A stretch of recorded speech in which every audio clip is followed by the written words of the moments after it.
mix by गौआ जवान सब सो जाला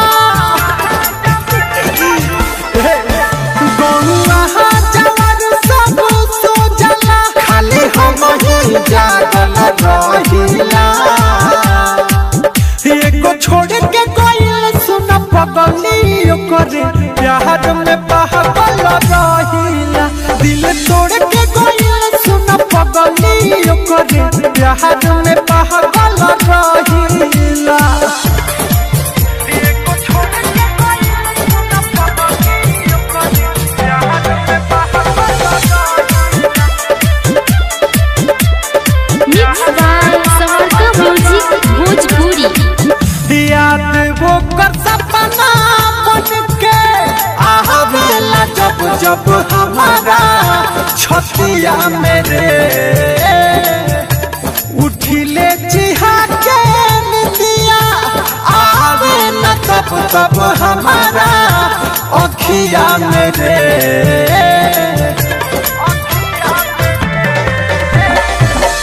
याद वो कर सपना बन के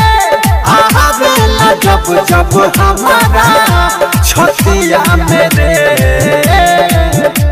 उठिले चिहा के निदिया आवे न तब तब हमारा अखिया मेरे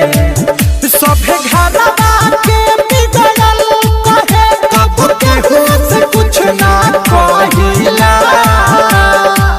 एको छोड़ के गइल सुन पगली करे प्यार में पागल रहिला दिल तोड़ के गइल सुन पगली करे प्यार में पागल रहिला आदित्य रिकॉर्डिंग स्टूडियो गोपालगंज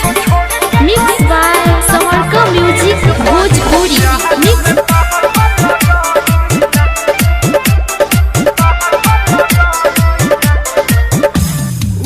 निकाल दिहलस देहिया से हमारा रनवे के रे कइले रहे बादा दीपक से छोड़ब न साथ बचा बनवे के रे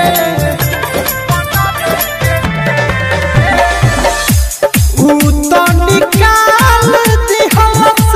देहिया से हमारा रनवे के रे कइले रहे बादा दीपक से छोड़ब न साथ बचा बनवे के रे सोनू साहब तू प्रिंस कहे पीरा पीरिया में सहिला एको छोड़ के गइल सुन पगली करे प्यार में पागल रहिला दिल तोड़ के गइल सुन पगली करे प्यार मिक्स में बाय समरका पागल म्यूजिक भोजपुरी मिक्स बाय सबका